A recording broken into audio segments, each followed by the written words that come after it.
Q1 2024 earnings call. If anyone should require operator assistance, please press star zero.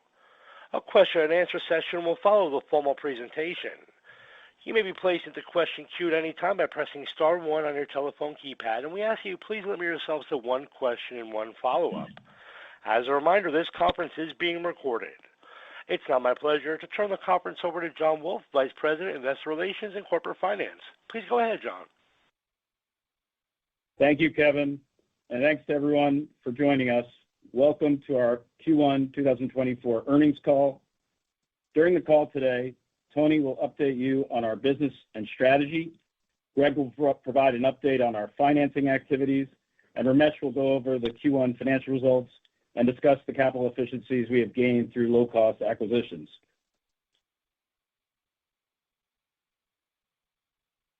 Please be advised that we may make forward-looking statements based on current expectations.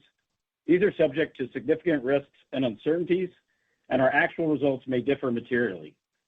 For a discussion of factors that could affect our future financial results and business, please refer to the disclosure in today's earnings release and on our most recent Form 10-Q and 10-K, and other reports that we may file with the SEC, including Form 8-Ks. All of our statements are made as of today and are based on information currently available to us. Except as required by law, we assume no obligation to update any such statements. During this call, we'll discuss non-GAAP financial measures. You can find the reconciliation of these non-GAAP financial measures to GAAP financial measures in today's earnings release, which can be found on the IR section of our website. With that, I'll hand it over to Tony. Thank you, John. Thank you for joining us. This earnings call will be more abbreviated update given we spoke to you 6 weeks ago. Our strategy of not focusing in on the consumer market as a first step has played out favorably based on the temporary headwinds facing that industry segment. It's been hard work to get here, and there have been bumps in the road, and we will continue to fine-tune. But as the smoke clears and the true value of the companies that made tough decisions early to focus on core markets with differentiated products, we believe we'll see not only appreciation, but will deliver a new standard of how global platforms can better meet customer use cases. This will also result in lower R&D and higher return on customer and shareholder capital. Our strong technology-focused culture is designed to meet our customers' mission-centric mobility needs. It's taken a lot of grit to get here, and it was made possible by the great contributions of many of our team to innovate and think outside the traditional industry box. To reiterate our strategy, we are focused on commercial fleet, government, and military customers, and their mission and use cases, and their deepening focus on workforce safety and ergonomics. Now, let me give you a brief update on our business. We are proud to have recently delivered LDV-190 vehicles to the USPS EV charging depot at South Atlanta Sorting and Delivery Center. These vehicles display our ability to customize configurations for our customers. They are right-hand drive, built for the use case of our hard-working postal workers, which is enabled by our steer-by-wire proprietary technology and our customer-specific modified designs. Watch for Canoo vehicles to be out delivering your mail on routes in Atlanta. We look forward to proving to the USPS that our American-made product can achieve the new standards set by the Postmaster General and the USPS leadership team. Now that we have delivered right-hand drive vehicles to the USPS, we are underway in homologating our vehicles for additional markets to address the needs of similar customers. And many of you were wondering why we were so focused early on becoming one of the approximate 261 foreign trade zones in the United States at our OKC facility. Hopefully, this connects yet another dot. We recently completed a 2-week tour in the UK with our vehicles, including fleet shows and other events, which showcased our right-hand drive LDV configuration. To highlight, we were extremely impressed by the leadership teams from 8 of the top 15 UK fleet operators that we met, which together represent over 1 million fleet units on the road today. These fleets have current electric adoption rates of up to 20%. The UK market has the tailwind of an aggressive mandate supported by the people of electrification goals and continues to be one of the fastest to adopt commercial EVs. We were flattered by certain foreign OEMs that spent more time in our booth than their own. We also appreciate being given the One to Watch annual award at the Great British Fleet event. To everyone in the UK who we met on the tour, we would like to say that your hospitality and your interest in our products has inspired us even more. Last week, the first of our vehicles arrived in Saudi Arabia for Red Sea Global, the inspiring development illustrating the Crown Prince's Vision 2030 goal to responsibly diversify its economy in an eco-friendly way. These vehicles are part of the previously announced pilot program to be used in its regenerative tourism developments. In addition, we recently signed a vehicle sales agreement with Jazeera Paints, enabling us to expand into the rapidly growing $30 billion TAM in Saudi Arabia. These agreements come from long-standing relationships in the kingdom and are now generating strong interest, including initial orders, and are opening the opportunity for additional capital partnerships. While we are not yet authorized to discuss all of the names, we continue to finalize vehicle configurations and set delivery schedules for our Fortune 100 customers to align with their workflows and use cases, and we will update you as we are able. On our manufacturing and supply chain progress, which to some extent has slowed down, we expect more activity as we move through the year, and given the points above, we are working very aggressively to close the gap. We are increasing our step-level manufacturing to reach a run rate of 20,000 vehicles by year-end and to harmonize our supply chains and fulfill our growing backlog. We still have 2 long poles in our tent, aligning our supply chain and finalizing our capital requirements to meet our operational goals and run rate. And we are well underway and look forward to sharing information as to how we will bring these pieces together in the near future. The supply chain continues to be challenging for various reasons, but we are making very targeted progress. As announced, we continue to purchase new and like-new manufacturing assets to close the gap. Our teams are already integrating this equipment into our Oklahoma facilities. Ramesh will speak more about the value created through these acquisitions. To conclude, we would like to extend a deep thank you to those who believe in us and our strategy, and especially to those who are supporting and helping us to resolve these remaining key items, which will enable us to scale our operations. In addition, we know that for some investors, it has been a challenging time over the past 3 years, and we hope that we are proving to you that we are focused on a strategy that is differentiated and we believe will remain in high demand because our vehicles have a lower cost of ownership, meet the rising focus of driver satisfaction and higher safety standards on a regenerative platform, allowing us to compete, whether it's ICE, BEV, or hybrid. I look forward to seeing many of you at our first Oklahoma City Investor Day, which Greg will cover in his section. I'll turn it over to Greg. Thanks, Tony. We remain convinced that the commercial and government segments have crossed a tipping point with electrification and are the most attractive markets to pursue for our vehicles due to the significant opportunity to enhance our customers' return on capital and to achieve a positive environmental impact. In my conversations with investors, it's often misunderstood that we are first focused on commercial, government, and military end markets and have intentionally avoided the consumer market. Tony and the company made this pivot in late 2021, and our customers remain committed to sustainable mobility, primarily based on the strong economics and low total cost of ownership that our products provide.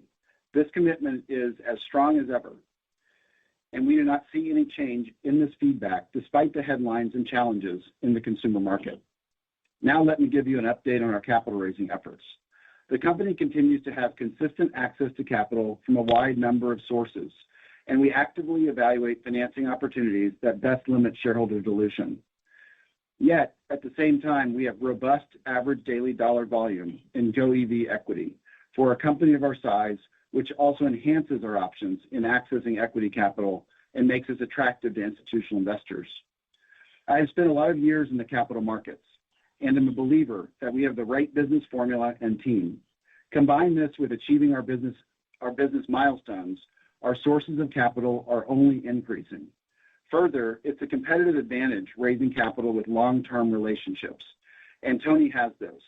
He has a track record of building international businesses, and we are growing and assembling a team and partners globally to execute on these opportunities. We are leveraging all of our existing relationships as well as building new ones. It takes time, commitment, international trips, and being on the ground in these regions to build these partnerships. And they have already yielded both strategic investor capital as well as commercial agreements in the KSA region and beyond. We are excited about the future potential. A quick recap of capital raised since the beginning of 2022. We have raised approximately $662 million of financing from a variety of sources. Yorkville Advisors has been the largest partner, providing approximately $405 million of primary capital. Equity capital market transactions have yielded $100 million. Strategic supply partner, $45 million. And we had a termination of a contract manufacturing and investment agreement that yielded $38 million payment to Canoo.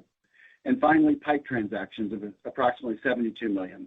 In addition, our other largest supporter has been Tony and his family office, AFD Partners, and its affiliates, who have invested over $400 million since 2020.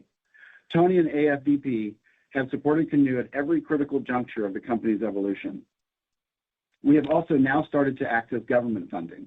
As we announced in January, we received the first funds from the state of Oklahoma, and we are actively pursuing potential financings of certain government tax refunds and credits, both of which are non-dilutive forms of capital for Canoo.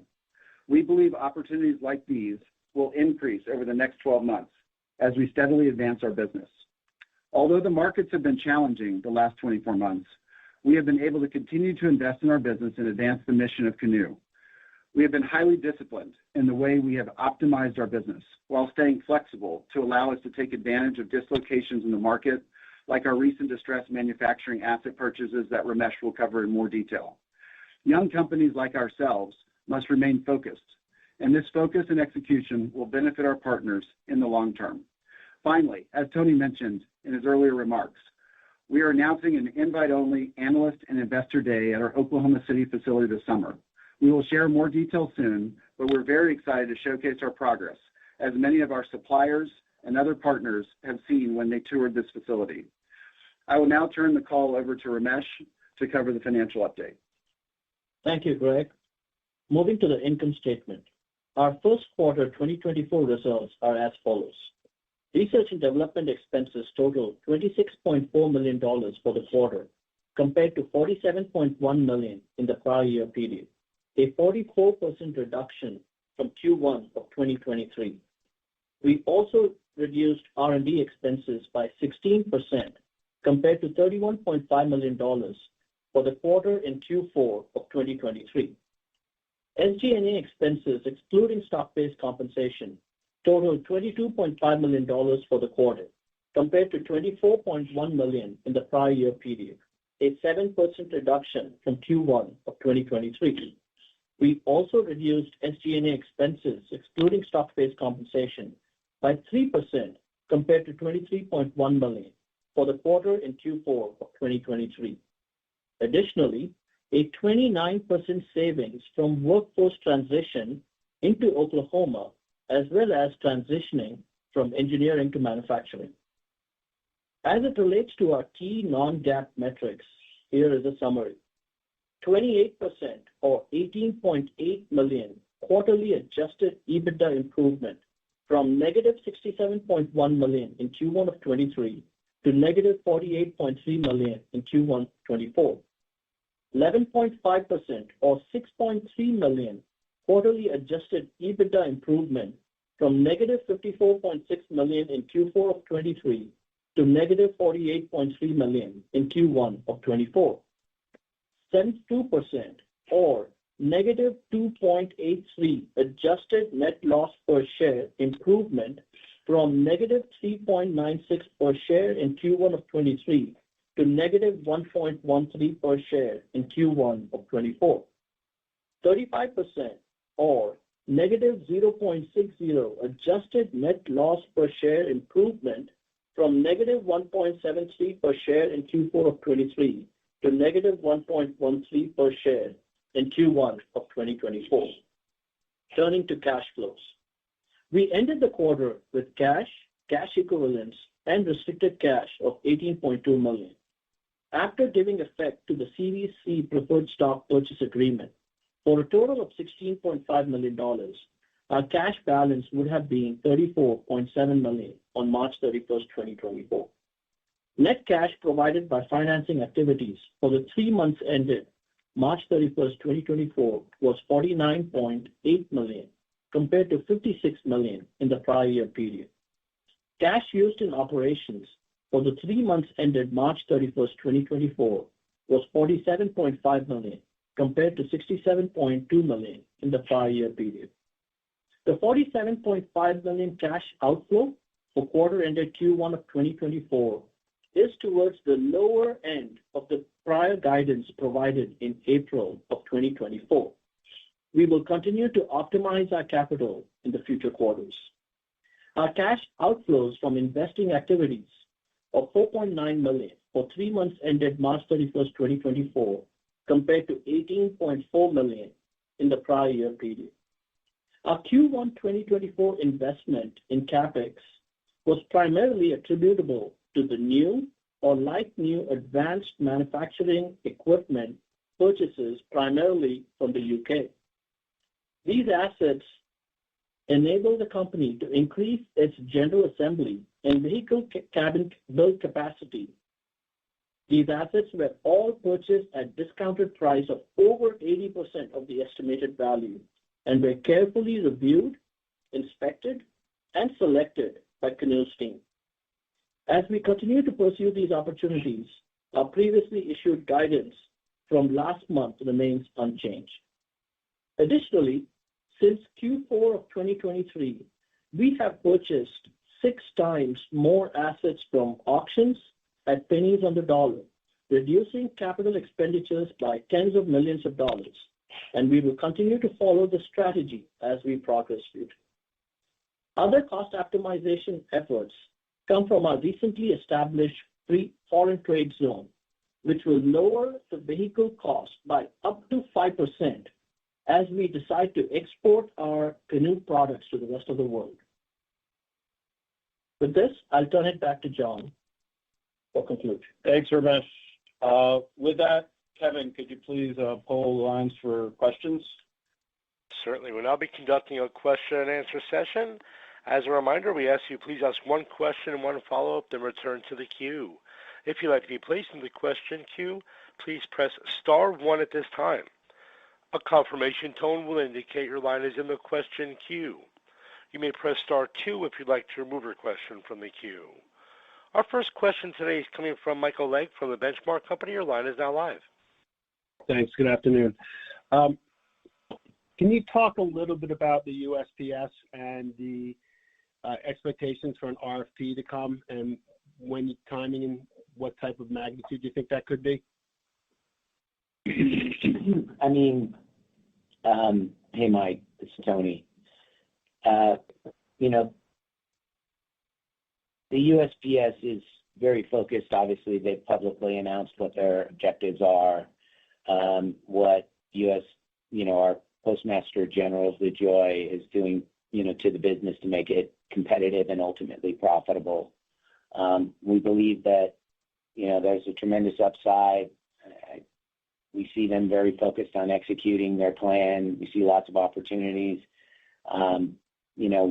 They gave us a tough market to prove ourselves in, weather condition-wise, geography, routes, which we love and we're grateful for. And, we'll have more to share with you on that. But my guidance would be to look at, how much they've allocated to this initiative and the timeline in which Postmaster General intends to execute it and his management team.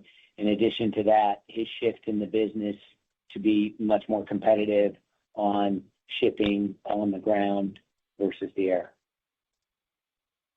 Okay, great. And then also, I didn't hear you mention Walmart at all. Can we just get an update on Walmart?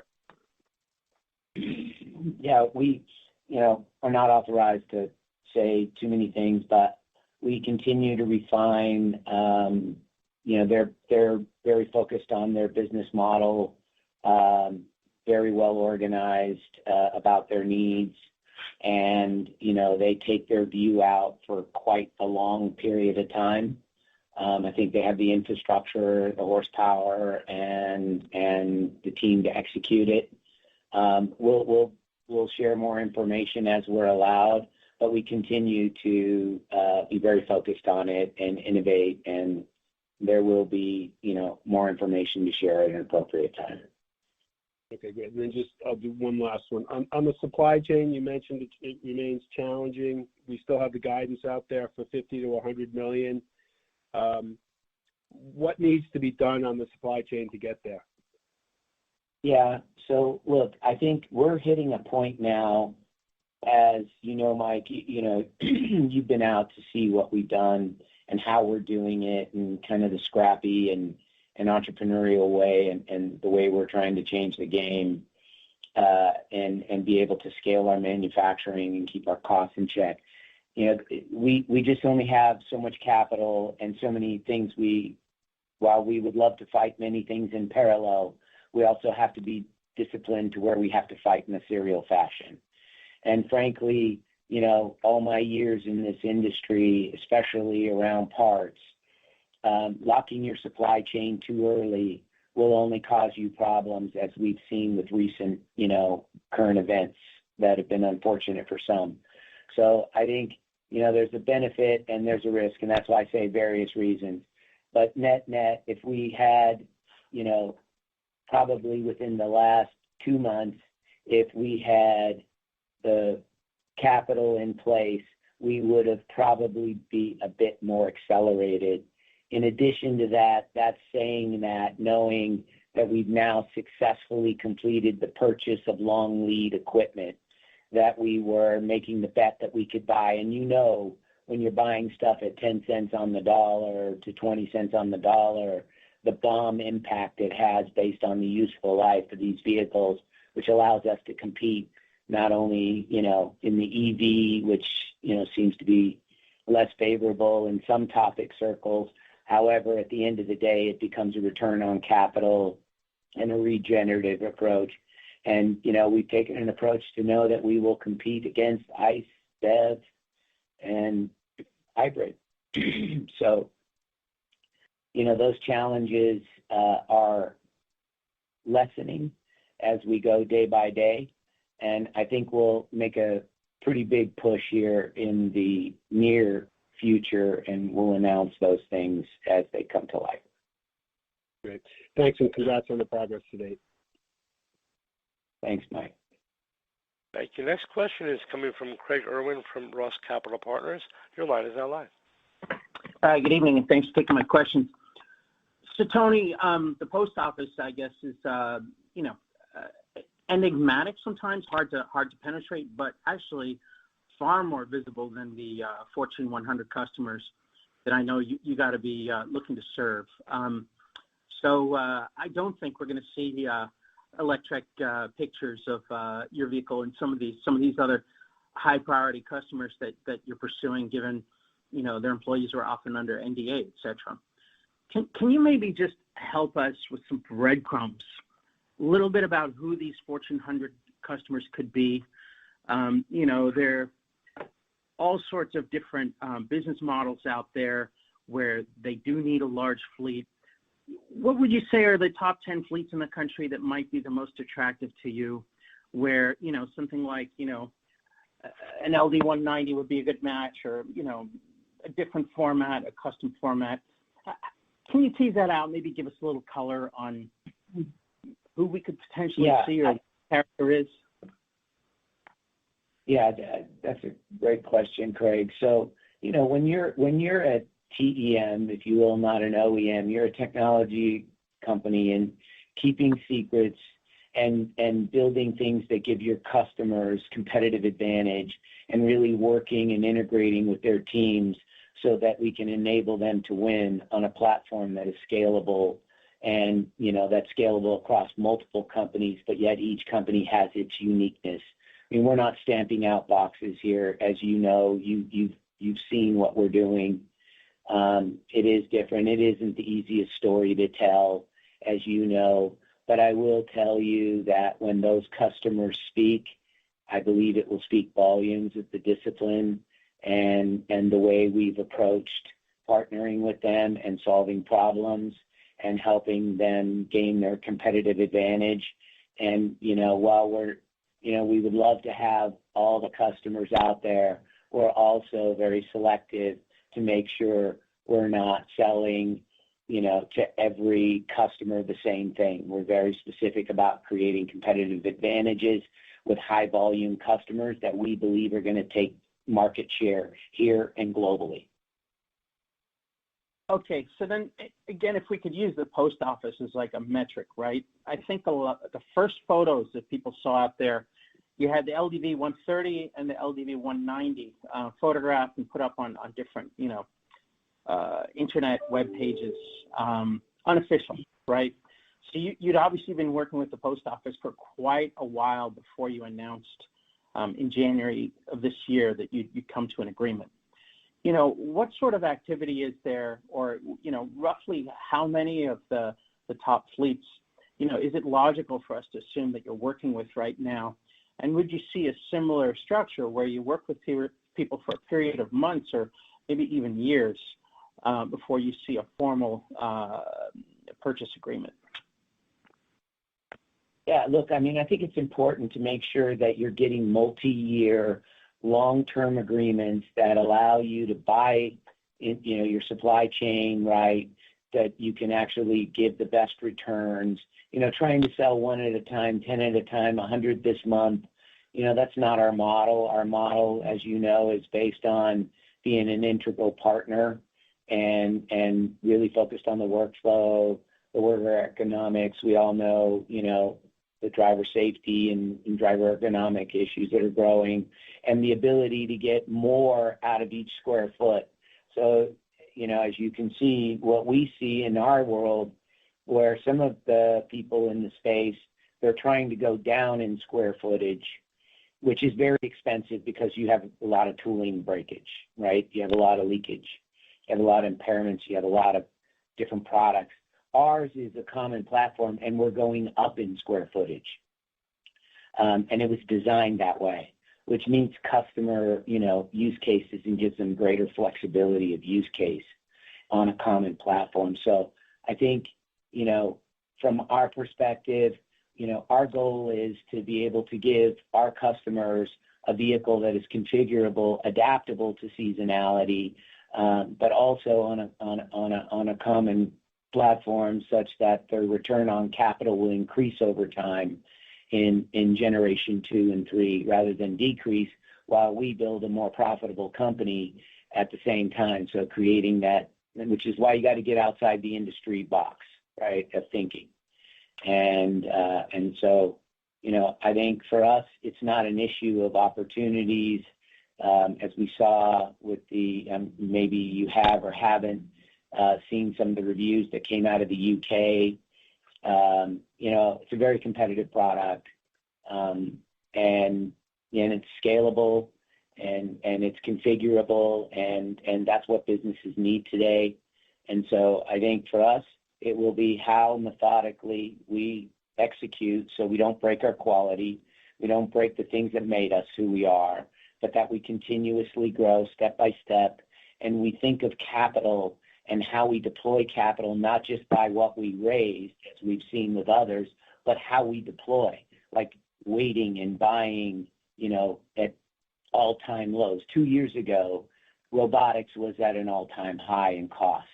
Today, we are the ones that are buying it at an all-time low. Now, we feel bad for those unfortunate, but sometimes shuffling the deck so the sequence isn't the way the people normally do it can be a good advantage. And I think, we've had some good luck and some discipline. And of course, now we got to focus on these next two areas. Harmonizing the supply chain so that it's strong and can meet our demands is something we're, very focused on right now. In addition to that, as we've been against having Chinese parts in our vehicles for quite a number of years now, since I took over. And as we saw with recent announcement, those things are playing favorably. And, we're just trying to build a real strong business with a multi-year customer long-term relationship that drives their cost of capital down and their productivity up. Great. Well, thanks for taking my questions. Congratulations on the continued progress. Thanks, Greg. Thank you. Next question is coming from Dan Ives from Wedbush Securities. Your line is now live. Yeah, thanks. And can you talk about the Saudi Arabia opportunity and just like how you're thinking about that with obviously a first deal and then what that could ultimately be? I think if you look, Dan, and this about us, we don't build to pass, standards. We build our products and break them, and we never shy around from the toughest markets. I think if you build a product where you go to the toughest places to perform, you're going to build a better global product. And, I think Saudi Arabia is not only an environment that I encourage people to visit, the vision of the Crown Prince and what he's doing for his people, the economy, the region, and ultimately the world, I think is pretty impressive. So we see the opportunity there. I mean, the build out, the growth, the vehicles per household. There's just so many factors. Obviously, as I'm a big fan and have friends in the region for many years, and I've just seen the changes, and I'm a big believer. And so that TAM is going to be rock solid. I think it will affect, Africa and others, and I think it will bring them in a positive direction towards an ecological standard. In addition to that, I think the Brits, are not being forced, by regulations. They have a genuine need. They have a small island that they need to protect, and they're protecting it. That's why their adoption is up. The U.S. Post Office was part of a strategy of going after right-hand drive markets. We believe in those markets, and of course we believe we have the lowest cost of entry, which of course that volume gives us more advantage as we produce vehicles, for customers like the USPS. We're always looking for ways to actually improve their bottom line. And then, if we do a really great job on that, we're gonna create a great bottom line as we've been fortunate to do in our other companies. Okay, and then Craig's question on the post office. So just walk through again, like the sequence of events, like how we should be thinking about this over the next 3, 6, 9 months from a rollout. I wish I could say more, but it's not the appropriate time. I think that the most important thing is, seeing the happy faces of the workers, and, the Postmaster General, DeJoy, is very focused on having a great relationship with his workforce, the largest veteran workforce in the U.S. We share his values. I think, we're going to be in there doing everything we can to help execute on his strategy.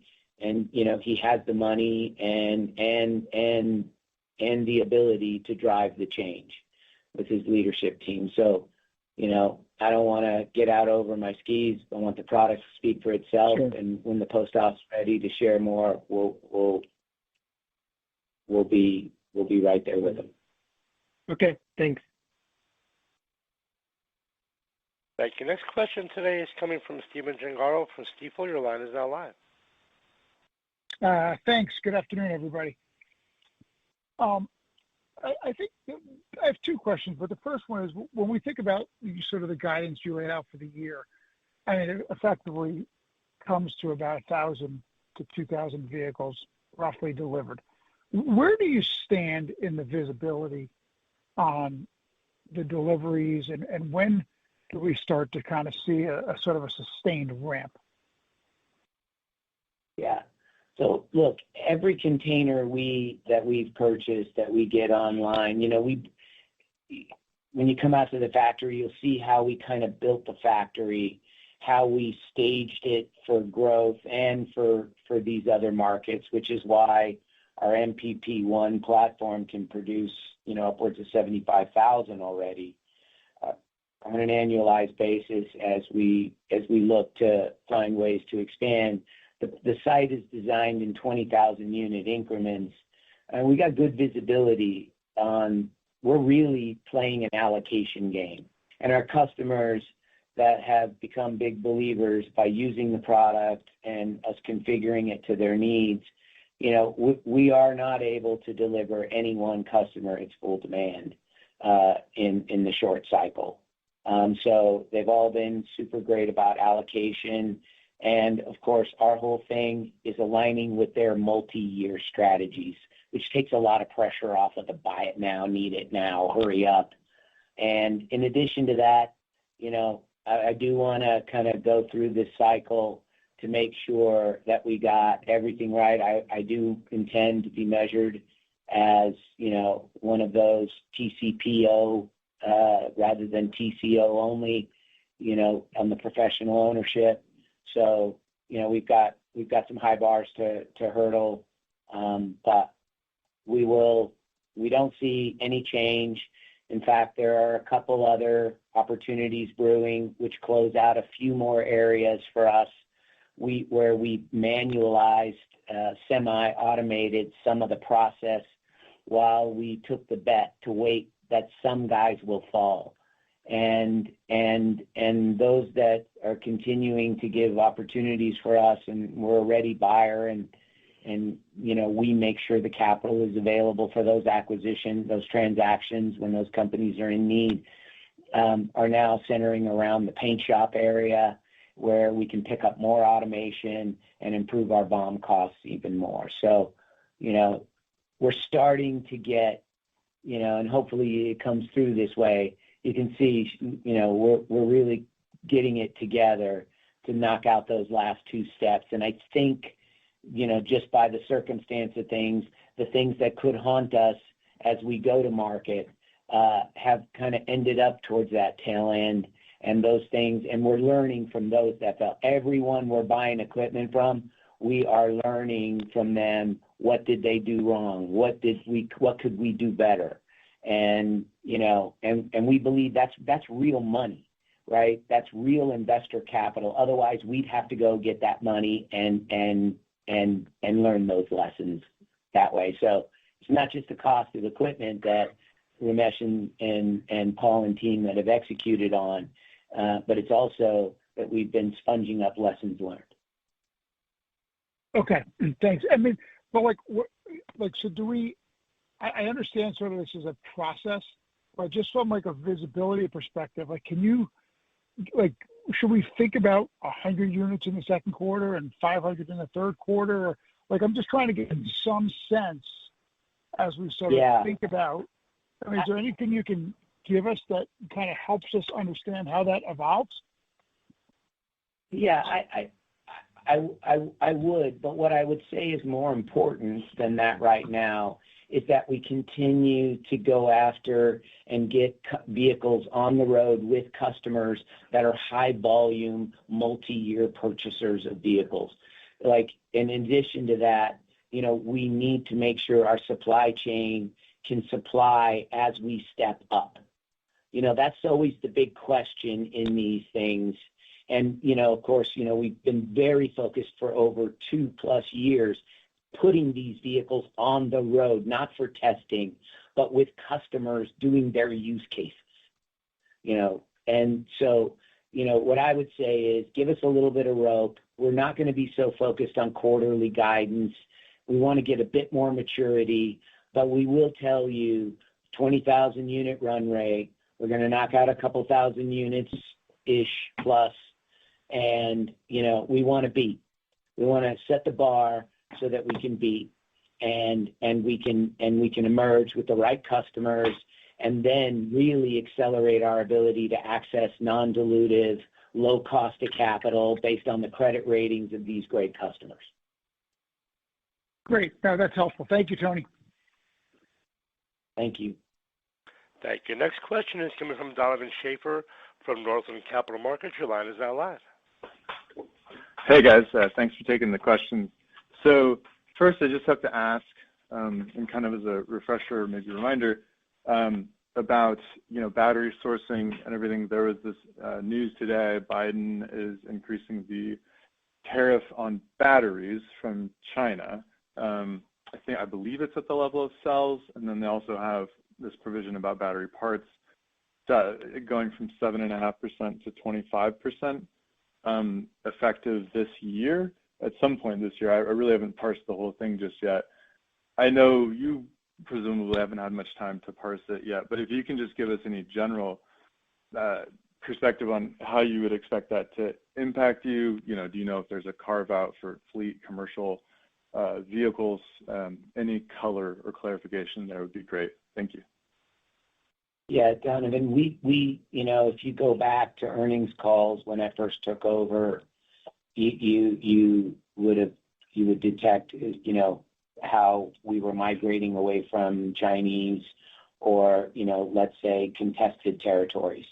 And, we understand, this is not just about energy. This is national defense and weapons grade type energies that are being done. There's a rotation in so many sectors from a competitiveness perspective, and we've never been reliant on Chinese batteries since I've been here.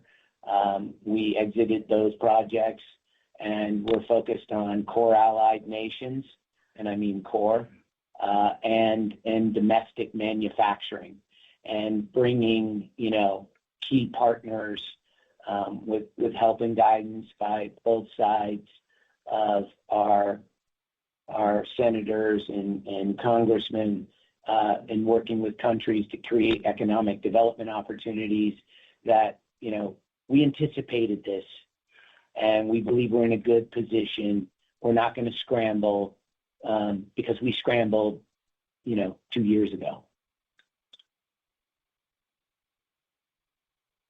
Okay, that's helpful. And actually, kind of on the flip side, is there potential for any benefit? Because the other piece of this was, I believe it was a doubling of the tariff on the import of the Chinese vehicles. And, certainly from a consumer standpoint, which you guys don't do consumer, that's probably the main focus. But with the challenge of doing like a class 1 vehicle, I mean, we've had companies in the past, I think Elms was one of them, where they were importing a very small kind of class 1 type cargo van from China, and assembling that or putting that together here. So I'm just curious if holding all else equal, does this help with sort of moats, or was there any real threat of competition from manufacturers in China and that is now somewhat diminished, or is that something you just totally different, apples to oranges, never mattered in the first place? No, so look, I've been highly criticized about this because, we had to chart chartered territory to get away from China because China controls, most of what can see, hear, or sense in a vehicle, with the exception of us. And we keep burrowing down deeper into our supply chains to their supply chains to make sure. I mean, we understand there's conflict period on technology that's arising. Obviously, from some of our pasts, we have some good insights. We understand that, but we believe we have an advantage, right? I mean, we badge our vehicles, because they're American made, they're American innovated.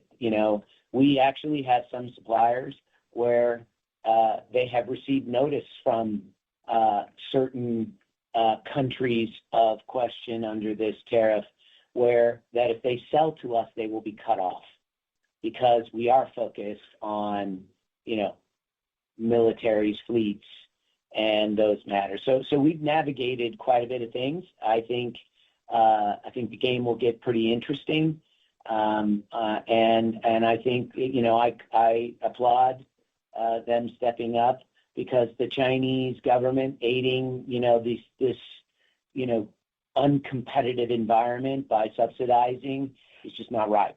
And I believe our way will beat because we'll win on technology, and we got to stay ahead of it. And that's what we're focused on doing. And I believe workforces that are very American centric very much love what we do and why we do it. Great. And then just if I can squeeze in one last one, it's just the deliveries this quarter to Saudi Arabia and also to USPS, are those revenue recognition events for those deliveries, or are those still kind of in part of a demo type or broader contract conversation? And then any feedback from the usage? I know they've demoed them, but maybe it's only been a day or two that they've actually been out doing them. But if there is incremental feedback, that'd be interesting to hear. So I don't squeeze customers, I mean, I think we probably could be generating more revenue, but the answer is to your question, yes, we generate revenue. We're trying to get you guys to focus on the fact that we're building a business rather than, a lot of this false stuff that was out there. And to also, as we brought things down more into alignment to where we can execute, get you focused on that and those customers and those size fleets, like in the UK. I mean, we went there because we know there's a group of customers which represent a small group. You think of us, we don't go after tons of customers. We go after customers that have tons of units and are very core allied centric. And that's been our niche, and that's been our place. But, yes, we'll continue to recognize revenue with respect to, most cases, like in the Red Sea. I want to make sure that they love what we do. And when they do, I will bill them, and I will, and we will project out the volume accordingly. But we will be much more of a tech company on being tight-lipped about things. And I believe that will keep the element of the ability for us to not only meet but beat expectations as you guys kind of write your own views. All right, great. Thank you for taking the questions. You bet. Thank you. Next question today is coming from Amit Dayal from H.C. Wainwright. Your line is now live. Thank you. Good afternoon, everyone. Tony, you mentioned that capital constraints are keeping you a little bit from being where you potentially could be in terms of production, et cetera. Is that the bigger gating factor at this stage, or your supply chain issues and your just setting up all of the equipment, et cetera? Like, what is sort of keeping you from ramping production faster? I think getting keeping pacing capital. I mean, hopefully one of you guys kind of really goes out and builds a model and shows about how much invested capital that has been done to date to get to where we are, what the burn rates are, the disciplined capital approach, which, as you know, most people wanted money on the balance sheet, rather than we're very focused on what we can deploy, how we can deploy it, how big of a return, what's the advantage we can get, and focused on those kinds of items. But I would say, in looking back in the mirror, knowing that we were able to close on these 44 containers and some of these deals that we have in the pipeline, would I have pushed to have a bit more capital into the system? I would have done that because I would have accelerated a bit. But, these are cautious times. There's a lot of criticism about things. And unfortunately, some people have fallen, we're just in a different segment and we got caught in the crowd. And we're step-by-step differentiating ourselves.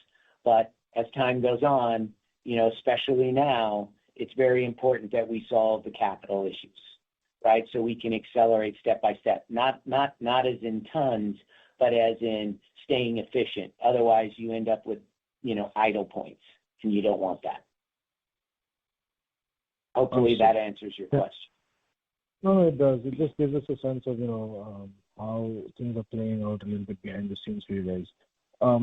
With respect to this Analyst Day coming up, are there any milestones or catalysts, that we should be aware of, that you could potentially sort of, announce or disclose around that timing? I think if you find people who've been out there and have gone through the slalom course, I think it will speak volumes. I think the experience will be different that we will put you through.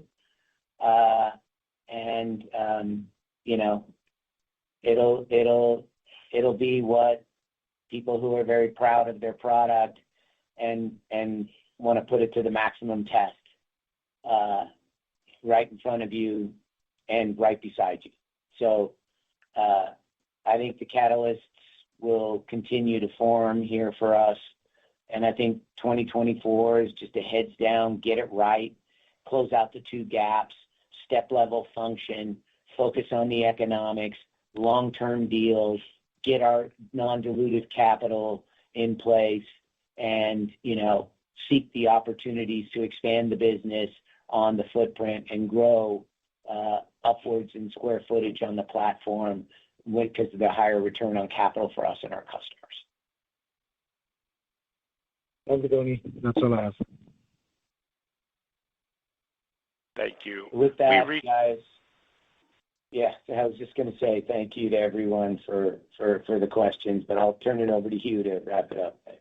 No, I'll send it over to you for any further closing comments, my friend. Go ahead, please. Just, again, I want to compliment the team. These have been tough times.